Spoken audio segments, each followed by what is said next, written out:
All right, hello everybody. Welcome to another episode of Marriage Matters. I'm Glenn Coleman, and this is my beautiful, loving, adoring. I won't say the rest, for later. But I'm Tanya Coleman. Yeah. And so we're gonna just talk to you a few minutes, like we do every week. First of all, again, we just want to thank you guys for the overwhelming response that we've been getting to these videos. Yes. We're just so honored to be able to speak and into your lives, and just kind of our whole goal is just to, just to help you enhance what you already got going. And so we're just so grateful for this opportunity. So this week we're going to be talking about what we're calling fences. Yeah. We're calling it fences. We're not talking about the Denzel Washington movie. That's not what we're talking about. But we're talking about fences. Borders, boundaries, parameters within the marriage. Yeah. Within the marriage. So what do you think about that?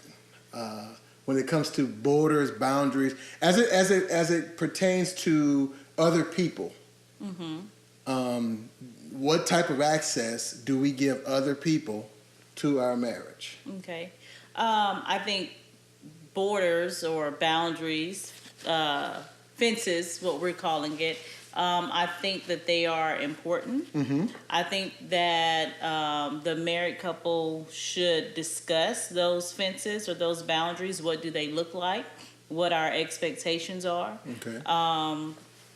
And they're different for every, I guess, relationship outside of the marriage. Relationship with friends, friends of the opposite sex, friends of the same sex, friends that maybe we've had prior to the marriage. Okay. There must be boundaries set up when it comes to those types of relationships, because now the dynamics of my life have changed and my priorities have changed. Okay. So I think they're necessary. So you mentioned something that I just want to just jump right into it, and we get this question all the time. Mm-hmm. So should married couples have friends of the opposite sex? So should I have female friends? Mm-hmm. Mm-hmm. You want me to answer that question? Yeah, I'm going to let you answer that question.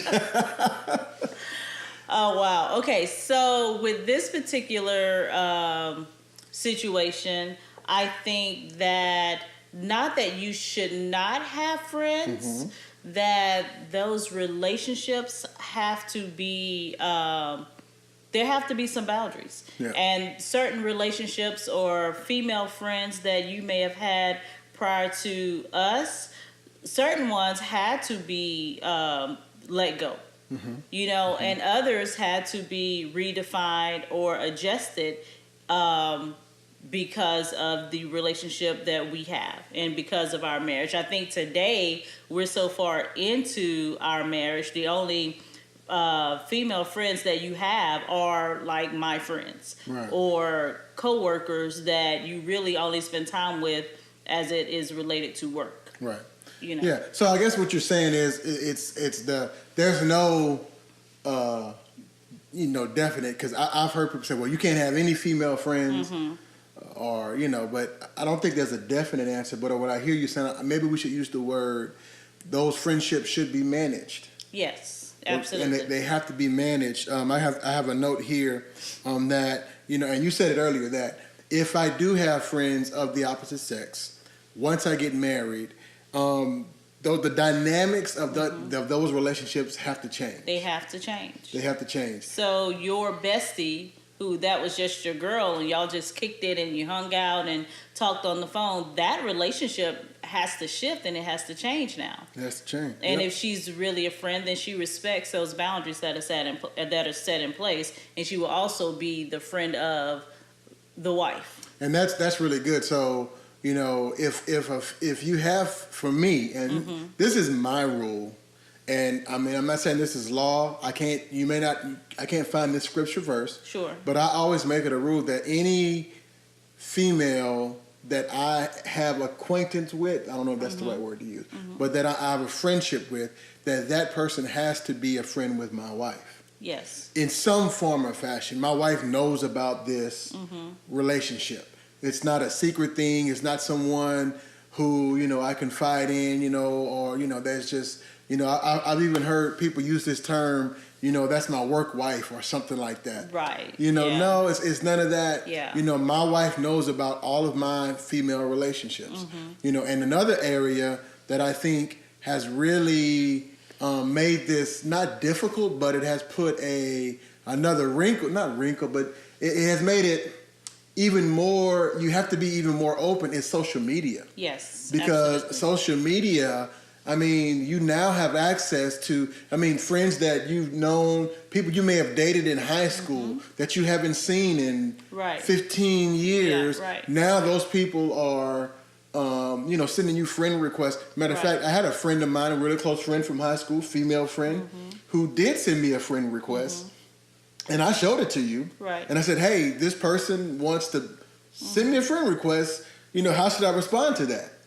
And you basically told me you were okay with that, being that person did have a history. Right. But again, I'm open with my wife with that. And, we don't share a social media account, but you have total access to my social media, my phone. Her thumbprint is in my phone, right? Yes. So she doesn't even need the code. Right. She could just go in there and look and see. And a lot of people say, well, if she trusts me, then, why does she want to look at my phone? Well, it's like, well, if you don't have nothing to hide, why shouldn't she? Why should she be able to? So my point is this, that those friendships have to be managed. They have to adapt to the marriage. Right.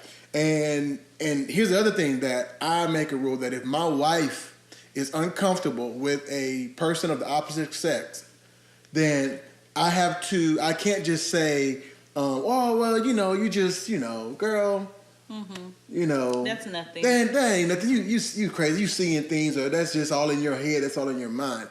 No, I make it a point that, we discuss through that and see where that really goes. And if my wife still has a problem with that, then I may have to say, you know what, we can't, if it's a work relationship, then outside of work, we can't,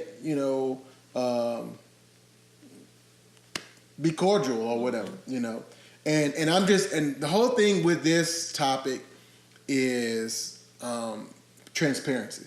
Yeah. Transparency. Yeah. I think that's important. And even with me, if there have been people, men of the opposite sex, that may have been around or friends or what have you, and I've come to you and said, this person makes me a little uncomfortable. For whatever reason, I was just uncomfortable around that person. I don't know if I can say my spirit man was picking up something that the person may have said or what have you, but I was uncomfortable. And I let you know, even if it was someone that you never met, maybe someone on my job or what have you, I came to you with that. I didn't go to a girlfriend. I didn't, just kind of sweep it under the rug, what have you. I came to you and let you know that this is how I felt around that individual. And we talked about it. You told me how, to handle it. And it's never been an issue. But the point is that I was open enough and transparent enough to come to you and say, hey, this kind of made me uncomfortable with this person. Yeah. So that's kind of one of the areas we want to talk about is opposite sex relationships.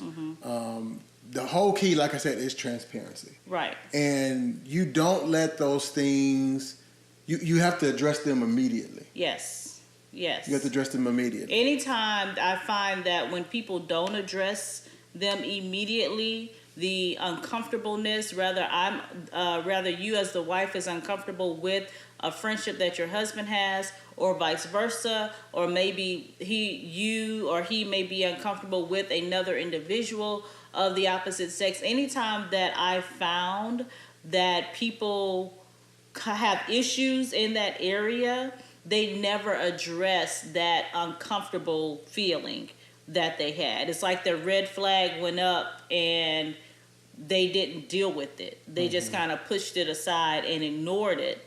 And so things, progressed in whatever way, and they realized I should have said something from the beginning. Yep. Yeah. So that's opposite sex. So let's opposite opposite sex Opposite relationships. sex, yes. So let's talk about so your friends, your homeboys, you know. Right, right. So what about those relationships?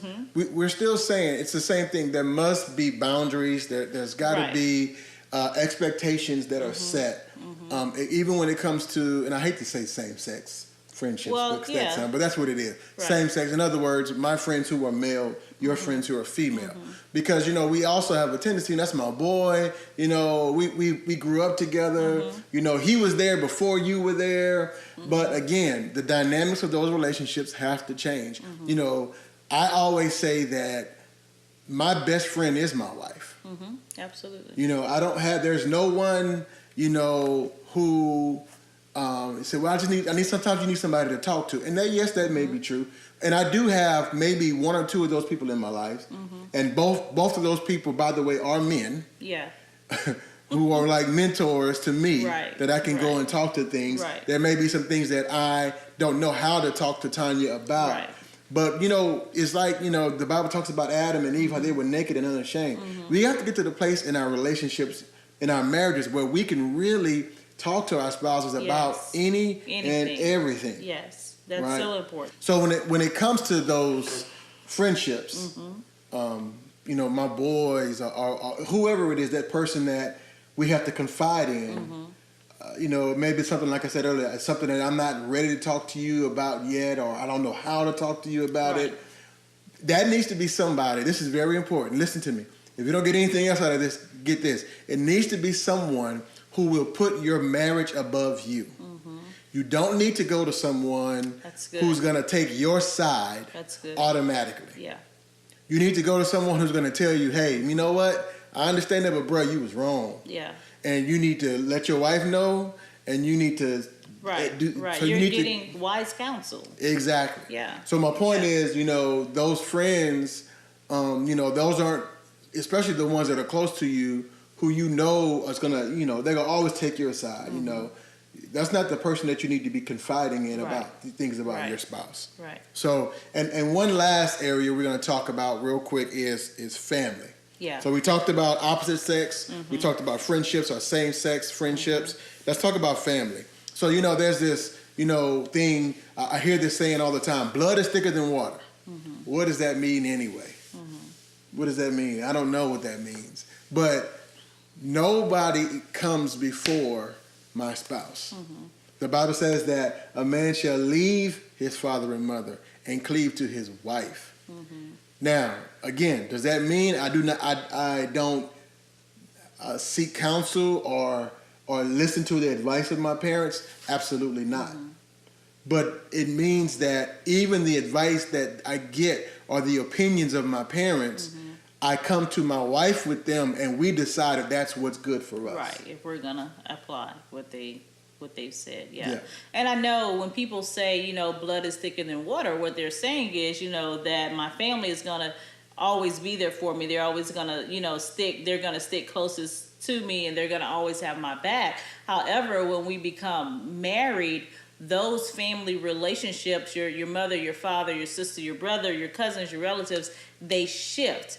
And as we've always said, that the marriage becomes the number one relationship, that this is the number one relationship as, you know, priority, the person that should have my back, the person that should be there for me before my mother, my father, my siblings, that my husband is the closest person to me. Yeah. And so when we're thinking about setting up fences, so to speak, you know, we're not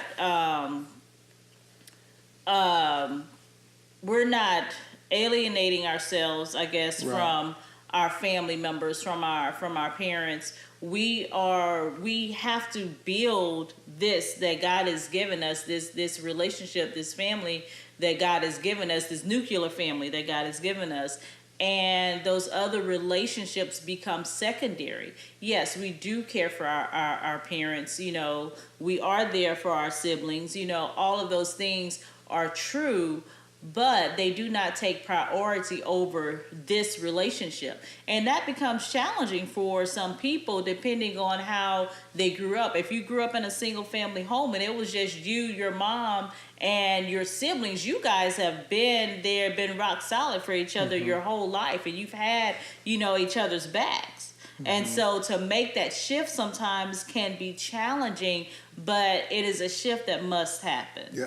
Yeah. So we're going to leave you guys with that. So hopefully, we said something today that's going to help you out. Remember, you got to set those fences, set those borders and boundaries in your marriage. And that's something that you and your wife have to discuss and set for each other.